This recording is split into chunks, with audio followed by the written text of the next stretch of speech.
every CEO knows that, listen, you know, there is a time to recharge, but when you come back, you got to come back 10 times as hard. Yep. You got to scheme. It's a chess game, brother. Yeah. We're not playing chess on a board anymore. This is a real life chess game. And when you play real life chess, it's not moving a horse and jumping over a pawn, or that's it. This is real life, brother. You miss an opportunity, you miss an opportunity. You fuck up somewhere, you fucked up. Let's touch on that chess thing quickly, because it reminds me of a man who I had on a podcast, and a man you met a couple of days after I had done the podcast as well. Yeah. He's also got a Bugatti. I don't want to say his name because, you know, whatever reason. You met up with him. I want to know what that conversation was like, you know, having a conversation off camera and everything like that. What was your whole interaction with him like? I didn't even know who Andrew Tate was, right? All I knew was, it's another guy with a Bugatti, and he loves this Bugatti, and he is screaming off the rooftops at how special. This guy's right up my street. Like, listen, he finally understands that, you know, the Bugatti, you know? Because otherwise it's all these, like, you know, billionaires that are sitting on their boats that have never seen their Bugatti, but it's specced up sitting in the garage, and you know, they never probably use it. Yeah, they're not bothered, you know? Yeah. But there's a guy here who's, you know, he's from the streets, he's using it like me, and he's using it as a marketing tool to market himself. Yeah, 100%, yeah. So, hold on a second, has he been watching my plan? Because I was there 2 years before. I was on YouTube, and I was using my Bugatti to the effect that I wanted what I wanted it to do for me. Yeah. 2 years before he even got his Bugatti. So, you know, and I know that, so I'll get onto it, like how I know, obviously he's from Luton and he's from the UK, and he's, you know, he has his eyes everywhere, you know, he knows the scene, you know. Yeah. So I messaged him, he messaged me, we were in London, and I was having dinner at a steakhouse in Knightsbridge with my sister and my brother-in-law, and I got a message saying, hey, why don't you join me for a cigar at the Bulgari or whatever? I'm going to be at the Bulgari. And I was like, you know what? I kind of am enjoying this dinner with my sister and my brother-in-law. And it's been a while since I haven't seen them. You know, I'll just reply back to that later. My friend messaged me and he said, what are you doing? I said, I'm at dinner. And he goes, oh, you were saying that you was going to meet up with Andrew Tate earlier. Are you going to meet up with him? Because I want to come with you. I was like, bro, like, I'm having dinner, but like, should we go? And he was like, dude, I love this guy so much. You know, like, I was like, whoa. Yeah. Like, I didn't know that you're my friend. You didn't tell me about this guy. You know so much more. Was he like a big secret or something? He was like, bro, I want to come with you. All right, no problem. He came with me. We were going to the Bulgari, walk in. There he was, Tatey boy, sitting there, top G. I didn't know none of this sort of stuff before, right? Yeah. Aleem has arrived, you know? And next thing you know, I'm sitting there, and he's sitting in front of me, and I'm like, right, okay. I didn't think of anything else except for, so how does it feel to drive the Bugatti? Yeah. And I don't know why, I didn't get much out of him there, but I was talking a lot, and my friend said to me, you know, like, you won't be able to outspeak Andrew Tate. You won't. But he's a man who respects a meeting, you know.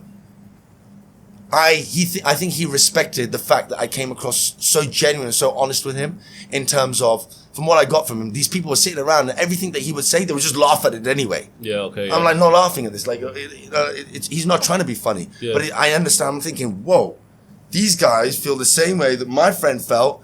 This guy has an impact on these people. I want to get to know him a bit better. So I started telling him stories about my life. I started telling him stories that I've been through. And he was listening so intently. And these guys could also see that me and him have just some sort this of respect between us. Yeah. And it wasn't anything to do with the Bugatti. It was to do with life stories and how we digest and we can see the world and we know what all this bullshit's all about. Yeah, 100%. You know? Yeah. And my friend was quite shocked. He was like, bro, he didn't talk about you. I said, it's not because he's not smart. I said, sometimes the loudest one in the room is the brokest one. But for me, I wanted to know as much as possible about this guy, but I could see that he was a bit uncomfortable because I didn't understand these were these fanboys, you know? He didn't want to share so much with these guys. So this meeting, it was a bit public. When I say a bit public, there's about 5 of us. And you know, it lasted about an hour and a half. I absolutely love the guy. I got a great sense of energy from him. I have a lot of respect for him. And he left, and then before he left, I said, look, should we get a picture with the Bugatti? Yeah. And he said, look, you know, I'll go outside. London's not too safe. I said, look, listen, I travel with no security anyway. So, you know, alhamdulillah, everything's in Allah's hands. and let's go outside, and it's all good. Yeah. We went outside, took a picture with the car, and I said to him, I said, if anything you ever need, my side. Let me know. I said, as long as you start inspire and you are making these people feel like this, I guess I do make people feel like that as well. But like the way these guys were so religiously feeling a certain type of way from him, I look forward to our second meeting. But this one, let's leave it on exactly, just meeting like a very organic way, anything you need. And he said, thank you so much. And that's the last I saw of him. I supplied my security team to him, my close protection team. Yep. They're also Romanian. And he really appreciated that. And then I lost communication with him. And when his Instagram went down, because believe it or not, I didn't even take his number. Did you not? No, I didn't. No. And then my security guy messaged me and he said that I was with him, and he wants to be, he wants to get back in touch. And I messaged him and he replied back straight away. And it was the same energy that we left off on. And we were planning on meeting up in Dubai until, unfortunately, some difficulties came his way. But alhamdulillah, he's one of our Muslim brothers now. So we're praying for him. May Allah forgive him of all his sins and make it easy on him. But this is also a hardship. This is also a test for him, and he will come out onto the other side even stronger, inshallah. Inshallah. Do you agree with the messages that he puts out? Like in terms of for the people, to get off of their arse, start working, etc.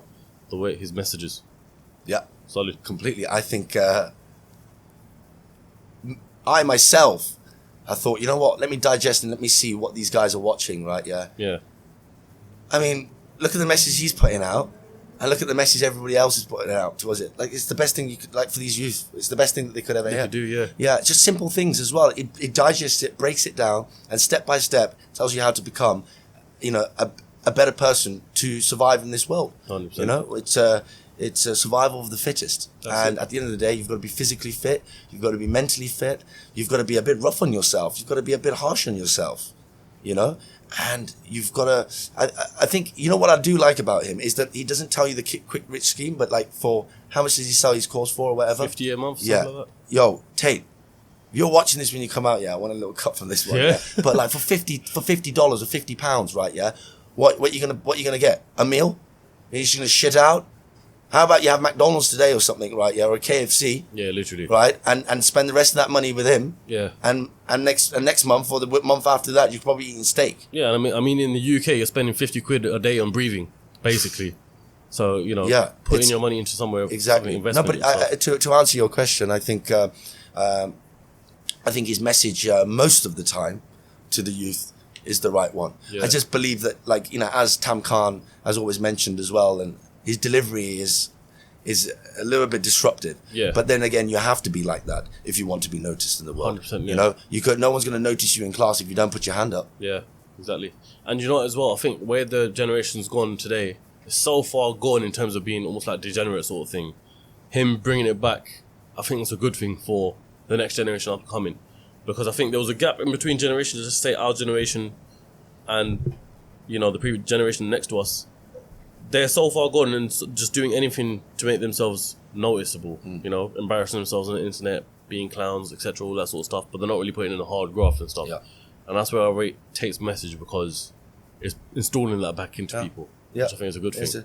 It's like, worried about your followers, get your dollars up. Like at the end of the day, are you that man that you say that you are?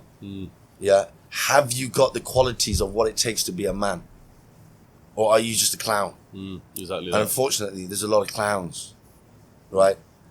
And we should all strive to be good men. Yeah, 100%. We should all strive to be honest men. We should all strive to, look, he accepted Islam, yeah?